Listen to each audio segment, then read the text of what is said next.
경제 전문 심층 팟캐스트 이렇다 22회입니다. 안녕하세요. 송이 인사드립니다.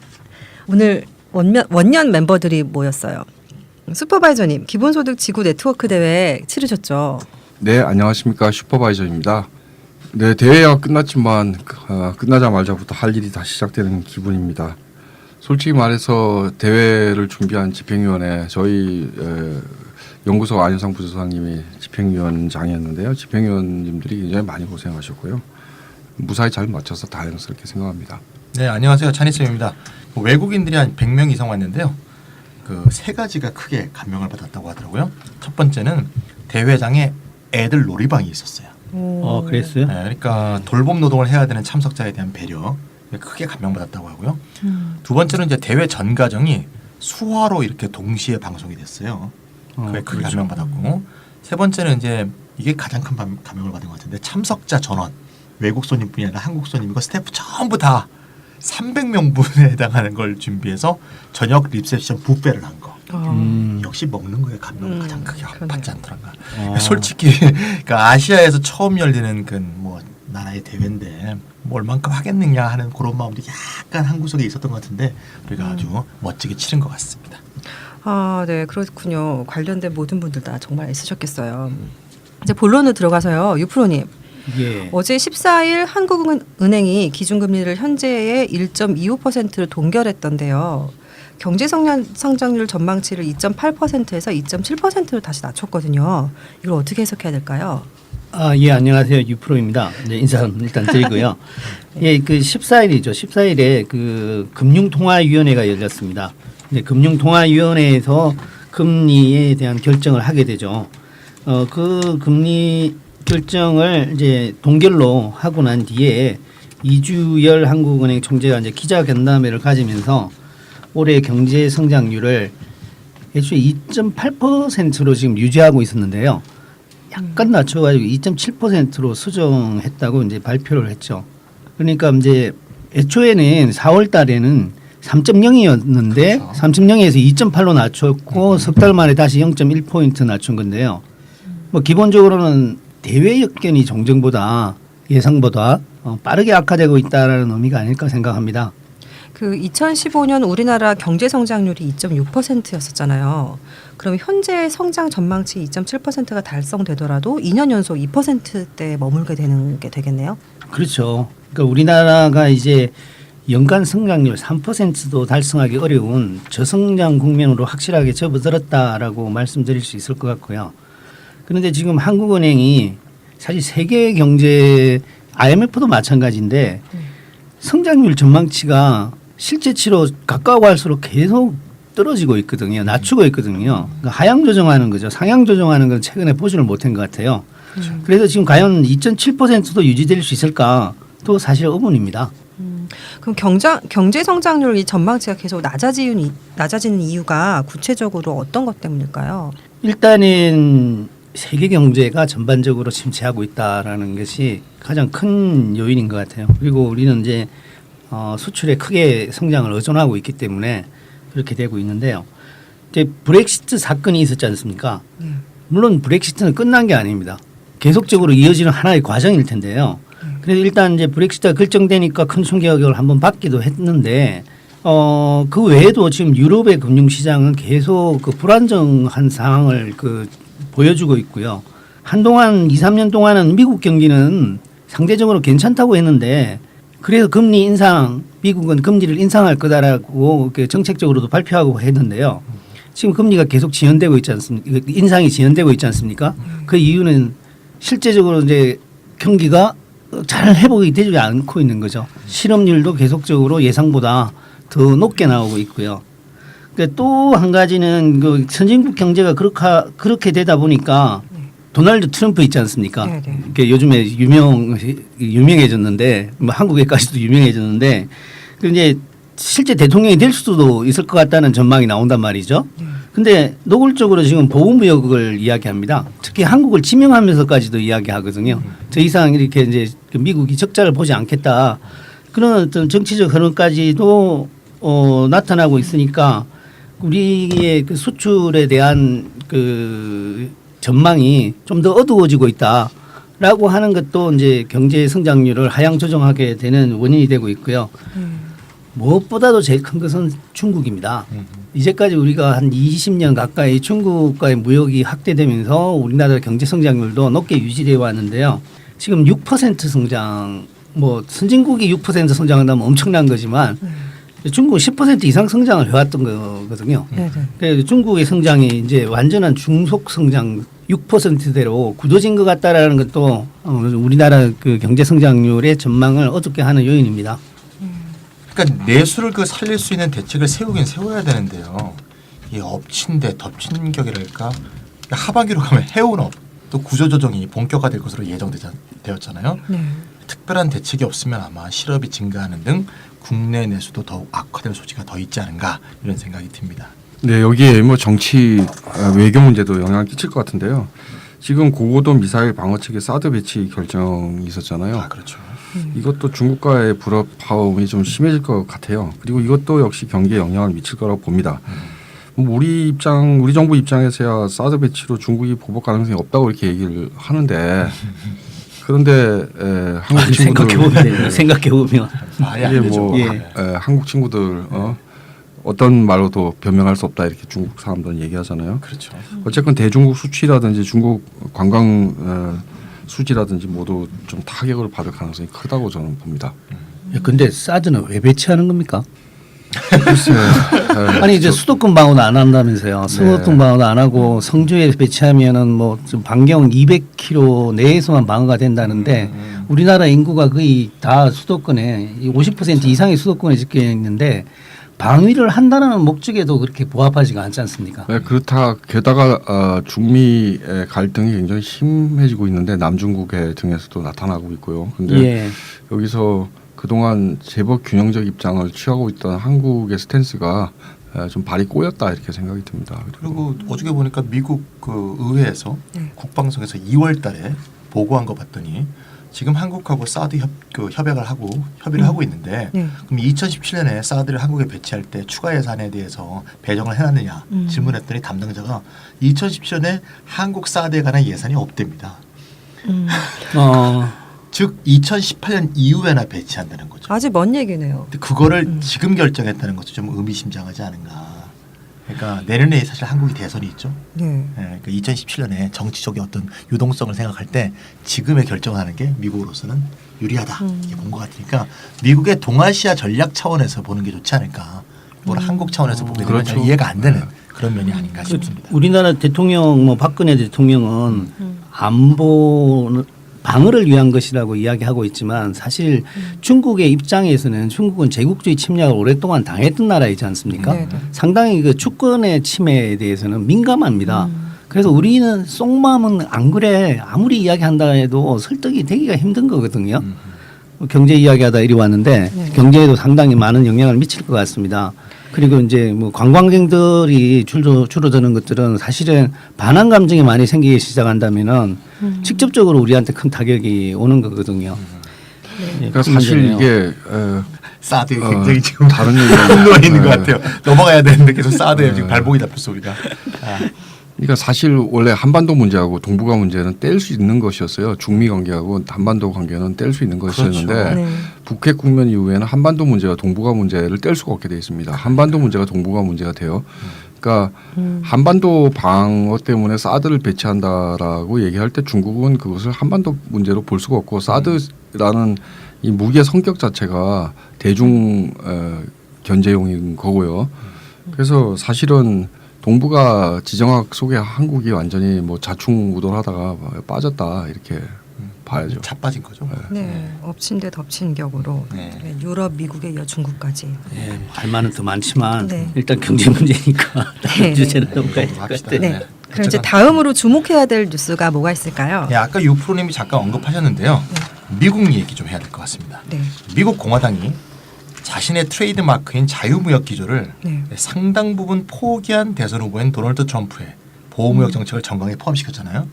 사실 자유무역이라는 게 2차 대전 이후에 미국의 국가 신념에 가까운 정책 방침이란 말입니다.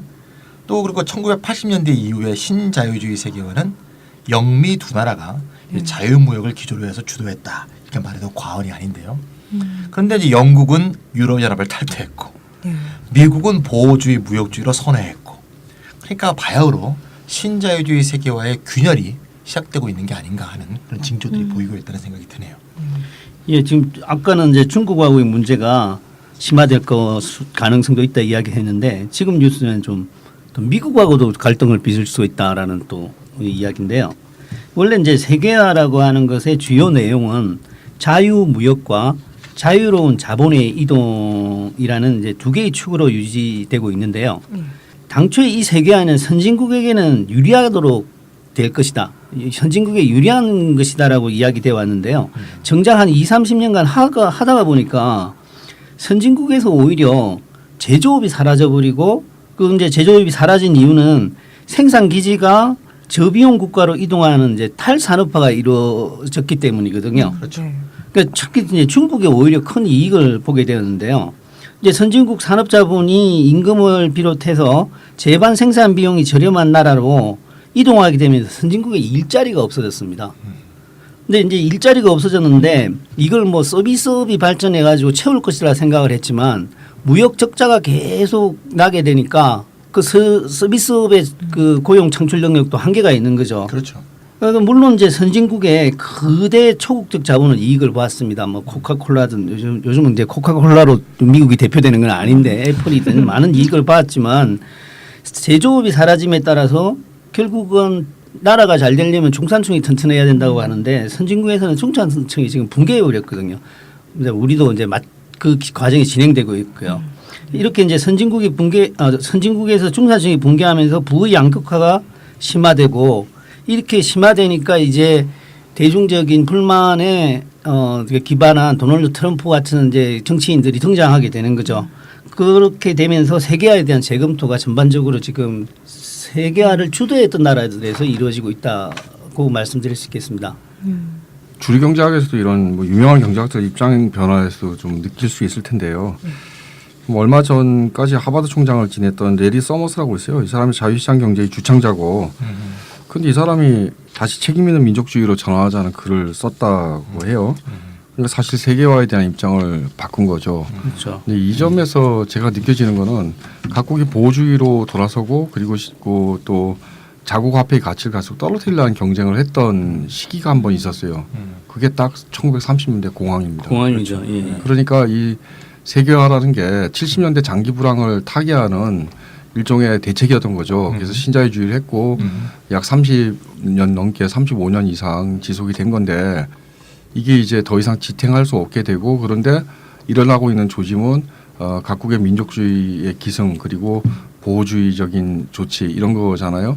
그러면 사실은 2008년 이후에 이미 공황으로 들어간 건데 이게 더 심각하게 될 수도 있다라는 징조라고 저는 생각합니다.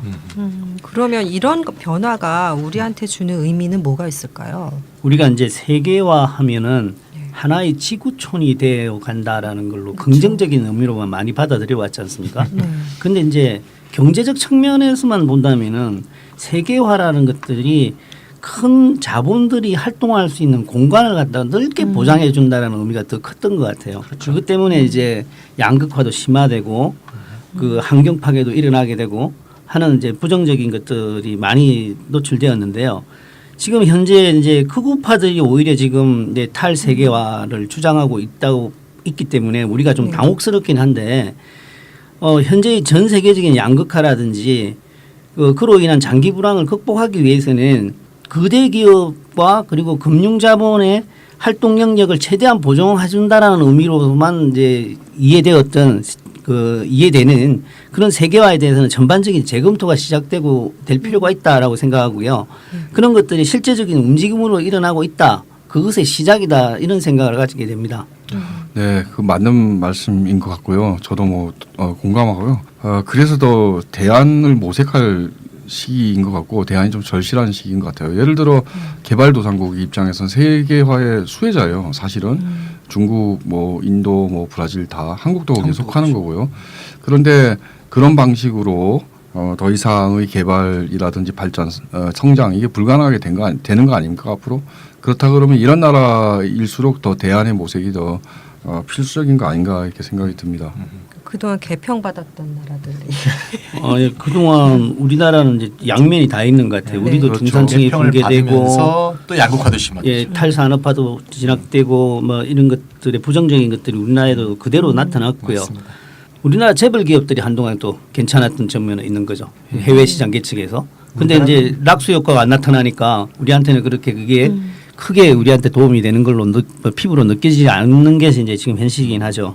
그러니까 우리나라는 압축적으로 다 나타나니까요. 네. 한국은 한국은- 100년 했던 걸 2, 30년 양극화 발전과 이게 한꺼번에 다 그러니까 해버리는 그 거죠. 이제 역사 격시차가 있는 거죠. 네네. 중국보다 역사 시차가 좀 빠르기 때문에 맞습니다. 지금 선진국이 나타나고 있는 부채 의존 성장 문제도 한국에서는 내수에서 나타나고 있고, 그렇죠. 근데 여전히 수출 주도형 국가고, 그렇죠.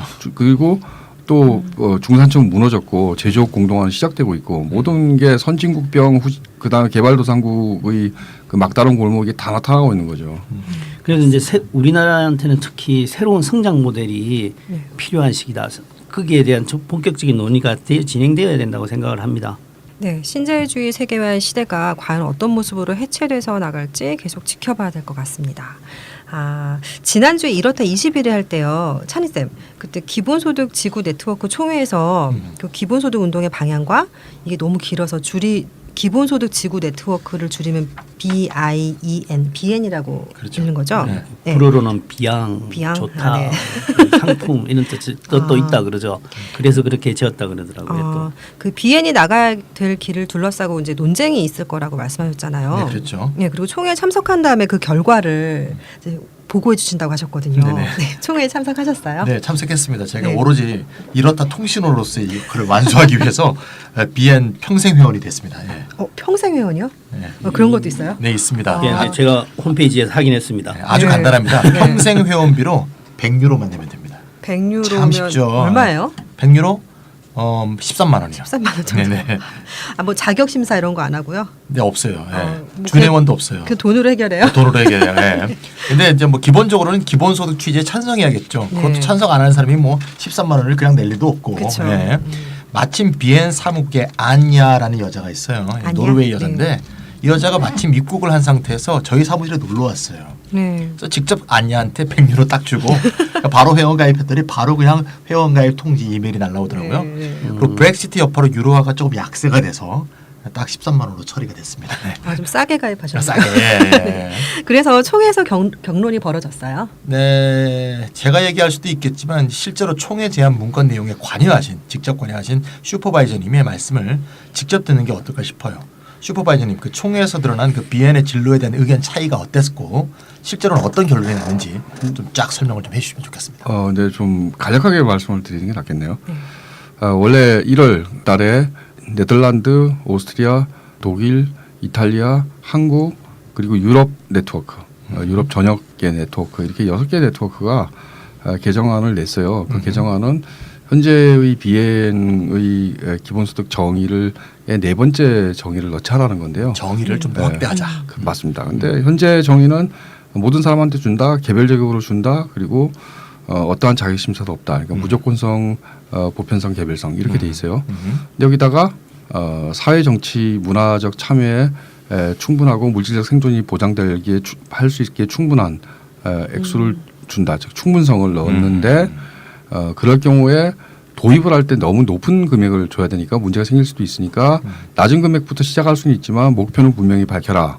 그 다음에 낮은 금액을 도입할 경우에는 절대 사회복지 삭감이 있어서는 안 된다. 이런 단서 조항을 달았던 겁니다. 이게 논쟁이 됐습니다. 이 높은 금액이라는 것에 대해서 좀 부담을 갖는 사람들도 다소 있었고요. 그보다 더 큰 논쟁은 정의라는 것은 그냥 분석적인 정의고 이것은 기본소득 효과 아니냐.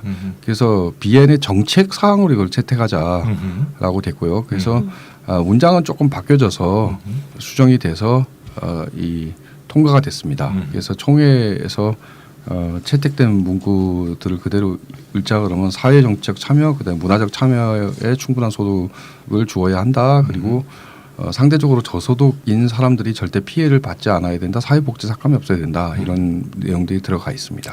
그러니까 정의에 원래 넣으려고 했던 사항들이 정책 사항으로 그렇죠. 통과가 된 네. 거군요. 슈퍼바이저님께서 그 기본소득 지구 네트워크 대회에 엄청 열심히 임하시고 준비하셨잖아요. 그럼 애당초에 원하셨던 수준에 근접한 합의가 된 거예요. 왜 서로 정의 네 번째 정의로 들어가냐, 제 첫 번째 정책으로 들어가냐, 그것은 큰 차이가 없다고 봅니다. 뭐 그런 훈훈한 결과. 네, 화이팅. 네네. 찬희쌤 총회에서 뭐 다른 또 중요한 얘기 있었어요? 네, 그 총회를 정말 오래 한다는 게 아주 인상 깊었고요. 끝나지가 않아요, 도대체가. 뭐 돈 갖고 좀 따지고 막 그러더라고요. 예. 네. 기존에는 지구 총회, 그러니까 세계 총회죠. 네. 2년에 한 번씩 했거든요. 네. 근데 원래 규정을 보면 2년 이내에 한 번 한다 이렇게 써 있더라고요. 그래서 이번에는 2017년, 2018년 매년 열리게 됐어요. 그래서 2017년은 포르투갈. 이번에 축구도 우승하다니. 네. 연방 지금 홈런을 때리고 있습니다. 2018년은 핀란드. 이렇게 지구 대회가 이제 매년 열리게 됐어요. 저는 매년 좀 여행비 마련하기 좀 힘들 것 같아갖고 2017년 개최 반대 투표했는데 슈퍼바이저님은 찬성 투표 하시더라고요. 매년 가시게요? 저도 좀 껴주세요. 전 두 군데 다 가볼래. 예. 그리고 이제 스코틀랜드, 퀘벡, 인도, 중국, 대만 등이 신규 가맹 조직으로 가입했어요. 그러니까 의미가 뭔가 하면 법적인 국가 단위가 아니더라도 충분히 독자적인 지역으로 볼 수 있다면 내셔널 어필리에이트에 포함시킨다. 이런 식으로 이제 확고하게 정립이 됐다고 볼 수 있습니다. 그 규약에 섭 내셔널, 슈퍼 내셔널이 다 된다고 돼 있어요. 서브 내셔널, 슈퍼 내셔널. 오케이. 예. 네, 저희도 5월에 1차 창립기념 심포지엄, 6월에 2차 심포지엄, 그리고 7월에 기본소득 대회까지 다 끝내고 났잖아요. 좀 시원섭섭하기도 한데 이제 우리 연구소와 이제 이렇다 또 더 열심히 연구하고 토론하고 해야겠습니다. 네, 그래야겠습니다. 자, 그러면 이제 오늘의 본 주제로 들어가 볼까 하는데요. 불과 2, 3주 됐나요? 브렉시트로 인해서 세계 경제가 들썩거렸잖아요. 우리 이렇다에서도 두 차례에 걸쳐서 그러니까 브렉시트 이전에 한 번, 바로 직후에 한 번 이렇게 특별히 다뤘었는데 또 많은 사람들의 예상과는 달리 충격이 금방 또 회복이 됐어요. 세계 금융시장이 브렉시트 이전 상황을 대체로 회복하고 어제 뉴스 보니까 다우는 계속 신고가를 갱신하고 있다 그렇게도 말하고요. 그렇죠. 그런데 이제 또 다른 위기가 유럽에 도사리고 있다고 하거든요. 유럽의 그 네 번째 경제 대국인 이탈리아의 은행 위기가 심상치 않다 이런 말이 나오고 있는데 아직 언론에서는 그렇게 중점적으로 다루고 있지 않죠. 사실은 브렉시트보다 더 큰 영향을 세계 경제에 끼칠 수도 있다 이런 얘기도 들었거든요. 그래서 오늘은 브렉시트에 이은 유럽의 위기, 이탈리아 은행 위기에 대해서 상세하게 살펴보는 시간을 마련했습니다. 네, 이탈리아 얘기가 나왔으니까 네. 은행 위기 얘기로 바로 들어가기 전에 네. 이탈리아의 경제 상황을 한번 좀 현황을 좀 보는 게 좋을 것 같아요. 네. 먼저 이제 인구인데 2015년 기준으로 6,067만 명입니다. 꽤 많죠. 네. 한국 인구가 2015년 기준으로 5,154만 명이니까 한국보다 한 1,000만 명 정도가 더 많아요. 네. 북한 인구가 한 2,500만이니까 둘을 합치면 뭐 우리가 더 많습니다만 이탈리아 경제 규모는 2015년 기준으로 1조 8,157억 달러. 숫자 힘들다. 한국은 2015년 기준으로 1조 3,768억 달러니까 한국보다 한 1.3배 정도 크다. 이렇게 볼 수 있겠고요. 1인당 GDP는 2015년 기준으로 이탈리아가 29,867달러, 한국이 27,195달러니까 1인당 GDP는 큰 차이가 나지 않습니다. 인구나 경제 규모 면에서 우리와 크게 차이 나지 않는다 이렇게 말할 수 있겠네요. 네, 뭐 그거 외에도 뭐 둘 다 반도고요. 네. 지리적으로도 유사하죠. 또 제가 이탈리아 사람을 좀 아는데 네. 기질적으로도 좀 비슷하고. 다혈질. 네, 다혈질. 냄새- 식성도 좀 네, 비슷하고. 네. 좀 아주 시끄러워요. 비슷하긴 맞습니다. 네, 네. 남자가 굉장히 이탈리아 사람들은 멋있게 생겼다는데 우리나라 그건 좀 차이가 있는 것 같습니다. 네. 우리가 이제 그 유럽 경제가 세계 경제에 지금 미치는 영향이 크기 때문에 유럽 경제에 대해서 많이 논의하는데요. 대강의 이제 상을 좀 그려볼 필요가 있을 것 같아요. 아까 이제 이탈리아 경제가 우리 경제하고 어느 정도 되는지 봤는데요. 네. 그 이탈리아가 네 번째라 그랬지 않습니까? 그게 네네. 경제적으로요. 그 이제 인구 면에서도 사실 네 번째입니다. 그래서 한번 대략 현황을 한번 지금 간략하게 말씀드리면요. 독일이 8천만 정도 되거든요. 독일이 참 큰 나라입니다. 그렇죠. 독일이 제일 크고 2천만 명 정도 적은 나라가 프랑스예요. 6,600만 명 정도 되고요. 영국과 프랑스는 거의 같습니다. 영국이 약간 작거든요. 그러니까 그레이트 브리튼이죠. 아니지. 유나이티드 킹덤이 이제 6,500만 명 정도 되고요. 그 다음이 이탈리아입니다. 경제 규모 면에서는 그러니까 독일이 제일 크고 그 다음에 영국, 그 다음에 프랑스, 그 다음에 이탈리아. 그러니까 인구 GDP 모두 이제 유럽에서 네 번째 정도 되는 나라고요. 그 다음에 이제 스페인 정도가 되는 겁니다. 이제 그 정도 대략의 상황을 갖고 이야기를 하면 이제 경제적 충격에 대해서 감을 좀 잡을 수 있을 것 같아요. 그런데요. 이번 유로 2016에서는 포르투갈이 우승했잖아요. 근데 이게 순위가 보니까 대체로 유럽에서 축구 잘하는 나라 순과 비슷하지 않나 하는 네? 생각. 그렇네요. 그러니까 독일. 네, 스페인이 유럽 인구 5위고 네. GDP는 6위고 그렇거든요. 네네. 스페인까지 치면 순서가 거의 축구 잘하는 나라인데 재밌네요. 앞으로 포르투갈도 뭐 인구가 드나? 그럼 무리한 인과관계라고 합니다. 그러면 네. 대략 그렇다. 네. 네. 그런데 그렇다면 도대체 이탈리아 은행 사정이 어떻길래 세계 경제에 무슨 암운을 들이우고 있다 이런 말까지 나오나 유프로님 어때요? 예, 그 이탈리아 은행의 네. 부실 대출 규모가 엄청납니다. 대출을 막 해줬나 봐요. 막 해준 거죠. 그러니까 막 해줬는데 네. 잘 갚으면 되는데 네. 갚지 못하는 돈이 엄청나게 지금 많거든요. 돈을 떼먹혔네요. 예, 돈을 떼인 거죠. 네. 그러니까 부실 대출이 그 총 대출, 이탈리아 은행의 총 대출의 약 18% 정도가 됩니다. 그러니까 100원을 빌려줬으면 네. 18원 정도는 못 받게 된 거죠. 그러니까 100만 원을 빌려줬는데 18만 원은 받지 못하게 된 상황이 된 거죠. 그 액수로 치면 4천억 달러 정도 된다고 합니다. 4천억 달러요. 예, 예. 그 뭐 감이 잘 안 잡히실 텐데 그렇죠. 한국 돈으로 쳐도 또 네. 감이 안 잡히실 것 같은데 네. 454조 그러니까 우리나라 예산보다도 훨씬 많은 돈이 못 받게 된 떼인 돈이 됐다는 거죠. 아니 454조요? 예, 18%라고 하니까 뭐 작아 보일 수도 있겠지만 그 금융위기 때와 비교해 보면 될 것 같은데요. 2008년, 2009년에 이제 미국발 글로벌 금융위기가 터졌지 않습니까? 네. 그러니까 미국 금융이 큰 충격을 받았는데 그때 미국 은행들의 부실 대출 비중이 5%였다고 합니다. 5%인데 3배가 더 많은 거죠. 3.5배 정도 많은 거죠. 그러니까 지금 이탈리아는 거의 금융위기 직전 상황이다라고 말씀드릴 수가 있는 겁니다. 아 그렇게 말하니까 18%가 얼마나 심각한 건지 느낌이 좀 오는 것 같아요. 네, 그렇죠. 5%의 예. 3배가 넘으니까요.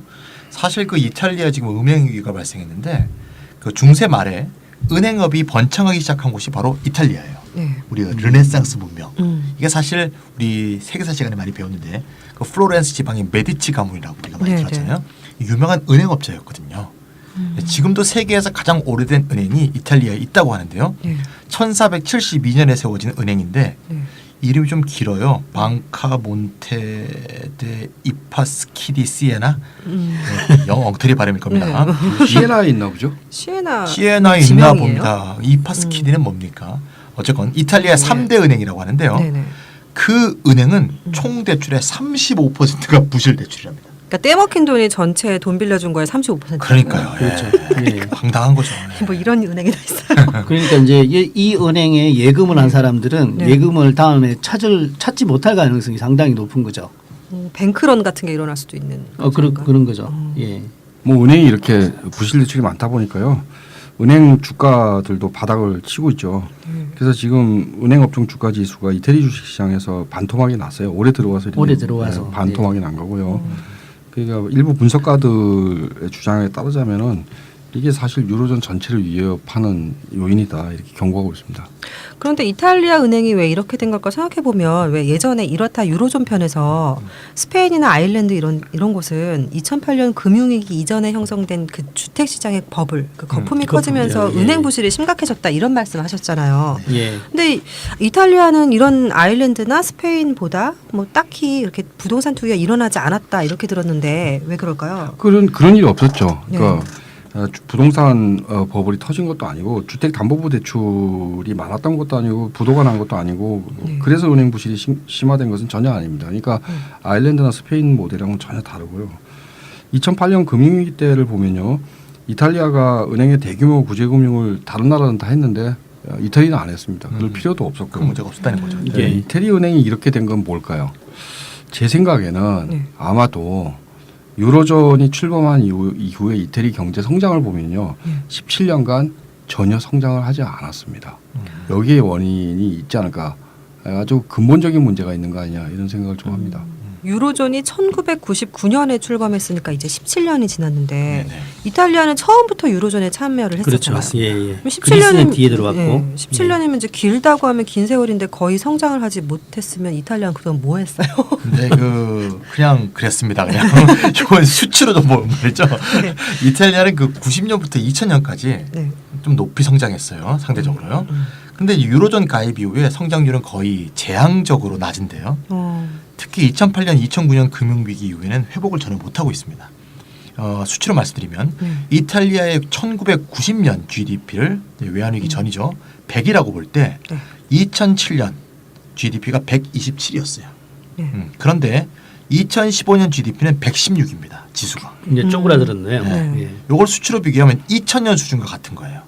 그러니까 2000년과 2015년이 같다는 얘기죠. 그러면 개인의 경제 수준을 잘 반영하는 1인당 GDP 변화를 보면 90년 1인당 GDP가 100이라고 볼 때 2015년 1인당 GDP는 108이에요. 그게 그거. 그러니까 25년 동안에 네. 100이 108이 됐다는 거예요. 25년 동안. 아. 25년간 경제 성장률이 8%다. 2008년 기준으로 좀 잘라서 볼 필요가 있을 것 같은데. 예, 그래서 잘라서 보면요. 네. 이게 이제 조금씩 그 성장한 게 아니라 2008년까지 성장하던 경제가 2008년, 2009년 금융위기를 계기로 계속 쪼그라들고 있는 거죠. 네, 올라갔다가 예, 내려오는 줄어들고 거죠. 있는 게 네. 마이너스 성장을 계속하고 있습니다. 올라갔다 내려간 거죠. 근데 돈을 빌려서 이탈리아 사람들이 돈을 빌려서 이제 사업을 할 거 아니에요. 네. 근데 투자한 만큼 수익을 내지 못하는 거죠. 소득인데 그 늘어나지가 않으니까 가게와 기업이 빌려온 돈을 은행에 갚지는 못하는 거죠. 네. 100원을 빌려서 사업을 했는데 뒤에 남은 것이 한 90원밖에 안 되니까 은행에서 100원 빌린 걸 갚지는 못하는 거죠. 그 결과 이제 부실 채권이 계속 누적되었다고 할 수가 있습니다. 그러니까 지난 11일에 IMF가 이탈리아 은행 위기가 전 유럽으로 확산될 수 있다라는 이제 보고서를 내면서 경고를 했거든요. 그 보고서에 따르면은 이탈리아는 2025년이 되어야 2008년 GDP를 회복할 수가 있다고 합니다. 과연? 그러니까 우리가 아까 이제 이것대로 해도 17년이 지나야 해요. 그런 거죠. 그러니까 우리가 아까 우리나라 경제 성장률이 3%, 1년에 3%가 안 될 것 같아서 우려한다고 했지 않습니까? 네, 여기는 17년 동안 0% 성장을 하는 겁니다. 엄청난 위기에 빠져 있는 거죠. 진짜 죽을 수가 있네요. 근데 이렇게 부실 대출이 누적이 되면 해결 방법이 있을까 싶은데요. 우리나라 경우에는 흔히 이제 은행 부실 문제가 터지면 공적 자금 투입하고 이래서 국가 재정을 활용해서 이렇게 해결을 하잖아요. 네, 맞습니다. 은행뿐이 네. 아니고 이제 기업도 큰 기업이면 적자가 나서 부실 기업이 되면 파산시키거나 그렇죠. 아니면 이제 자금을 투입해서 문제를 해결하죠. 네. 좀 차이점이라고 본다면 은행의 경우에는 쉽게 좀 기업처럼 파산시키기는 어렵죠. 네, 금융 시스템이 그렇죠. 이제 경제 인프라 구실을 하기 때문에 네. 이탈리아의 경우에는 이제 은행을 살리는 데는 이견이 없는데요. 역시 언제나 문제가 되는 거. 그 구제하는 데 필요한 자금을 어디서 갖고 오느냐. 이걸 갖고 이제 크게 지금 대립이 일어나고 있는 그런 상황입니다. 우리나라에서도 구제 자금을 어떻게 조달할 것인가를 두고 뭐 최근까지도 논란이 있었잖아요. 네네. 정부 재정을 쓸 것이냐, 중앙은행에서 이제 발권력을 동원할 것이냐 네. 이런 식으로요. 그럼 우리나라랑 비슷한 대립이 일어나고 있는 건가요? 네, 우리나라하고는 조금 다른데요. 네. 왜냐하면 이제 이탈리아는 유로존의 일원이기 때문입니다. 그래서 이탈리아 정부와 유럽연합이 크게 대립하고 있습니다. 네, 이탈리아 정부 입장은 어떤가 하면 은행 부실을 털어내기 위해서 재정을 활용해서 400억 유로의 공적 자금을 조성해서 투입한다. 이런 방침이에요. 그런데 2014년에 합의한 EU의 반구제금융 조항이 배치되기 때문에 EU 당국하고 이제 갈등을 벌이고 있는 거죠.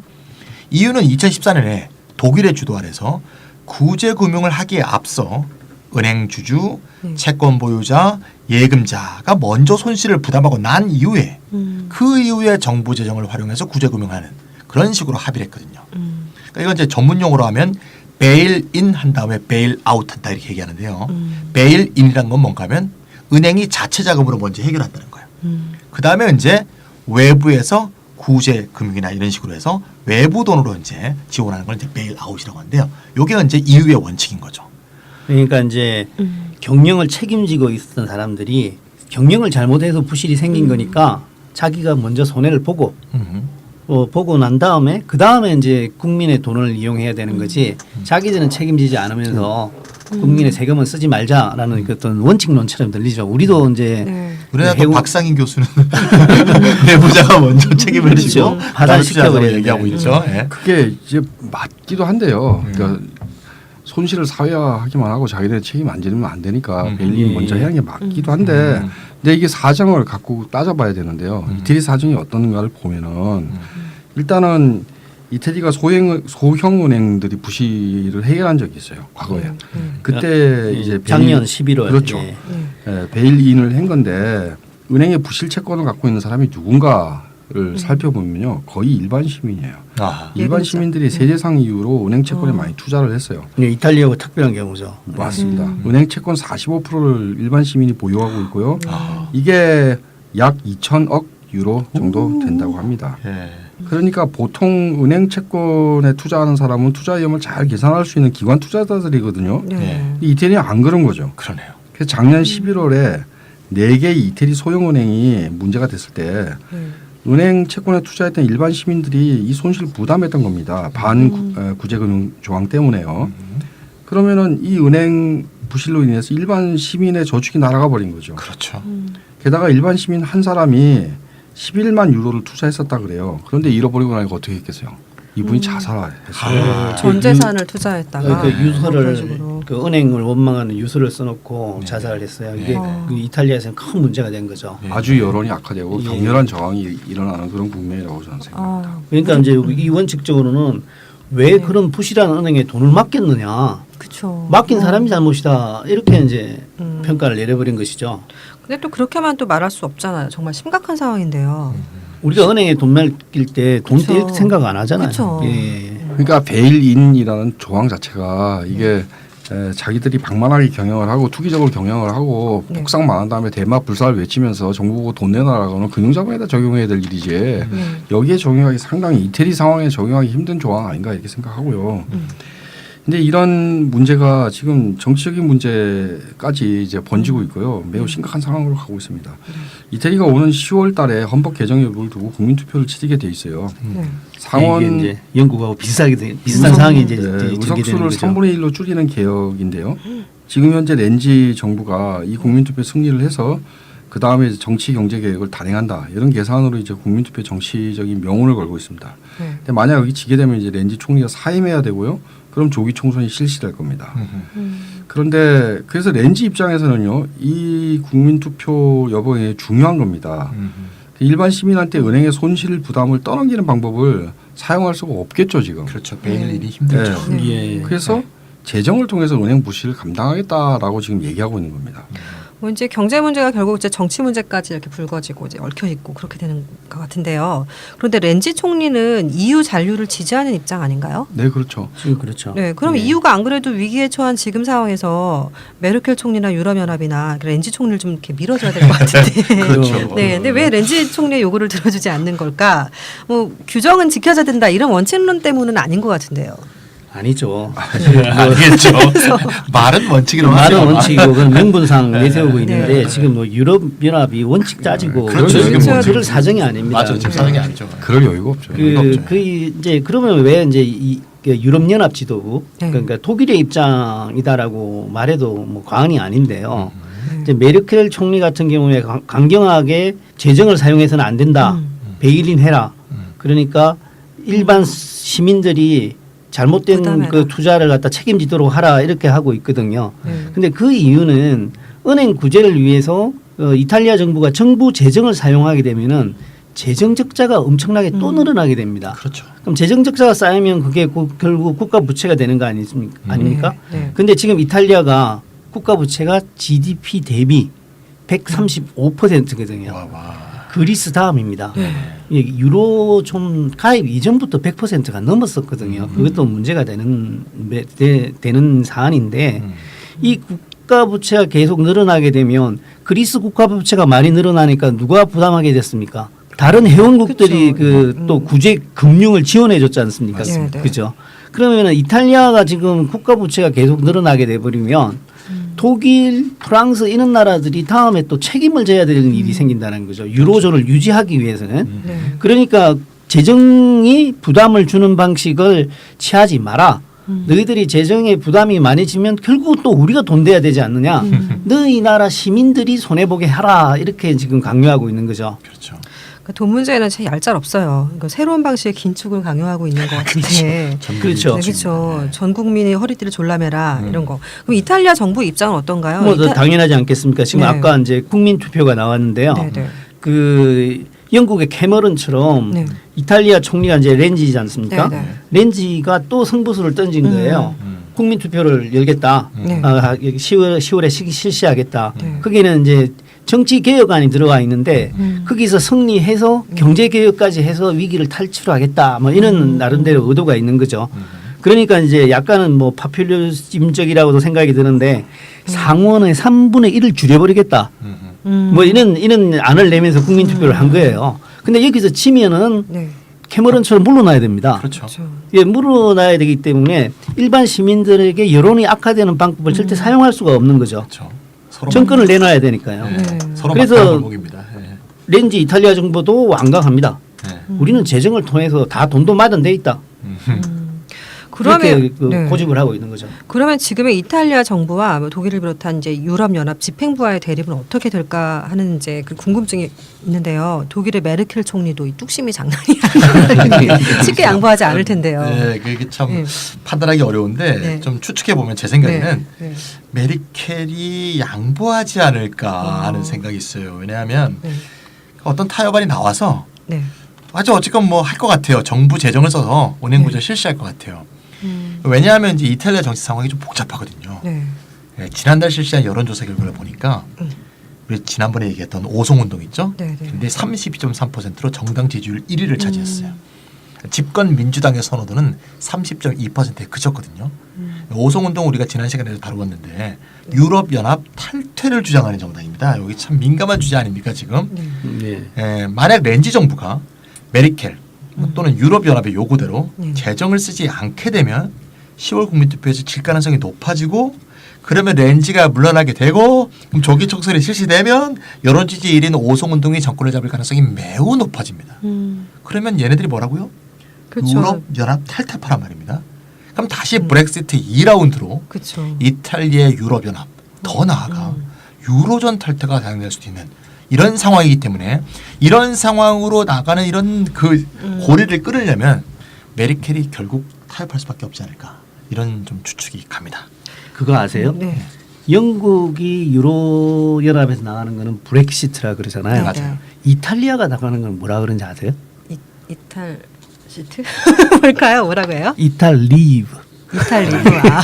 그거를 다 만들었어요 나라별로. 나라별로 나라별로 다 만들어요. 다 나라별로 였죠. 다 했어요. 체코가 나가면 체크 아웃. 체크아웃 진짜. 아 체크아웃. 재밌네요. 네. 이탈리브. 대단한 애들이에요. 그거 다 만들었더라고요. 나라별로. 네, 이탈리아 이탈리브. 전 갑갑한데 이렇게 굉장히 답답한 상황인데 참 재밌네요.